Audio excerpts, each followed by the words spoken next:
Odisej je sigurno bio samo Srbin i ništa više.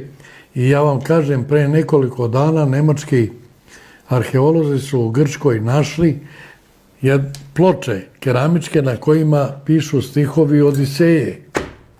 I oni su na tom našem starom srpskom jeziku pisani vinčanskim pismom. Oni pretpostavljaju da je to grčko pismo, ali kad kažu da je zapis star 780 godina, tada Grci još nisu imali svoj grčki jezik, jer su oni tek tada došli na Balkan.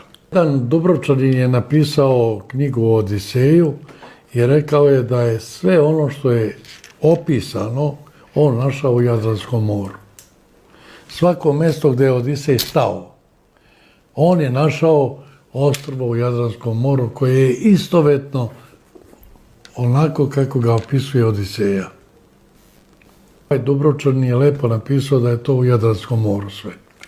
Sve se desilo u Jadranskom moru. Svo stanovništvo Evrope je bilo srpsko stanovništvo, a svi ovi germanski, romanski, drugi Grci, to je sve i izvršeno da se od dela srpskog naroda stvore novi narodi kojima će se nametnuti neki novi veštački jezik i tako dalje.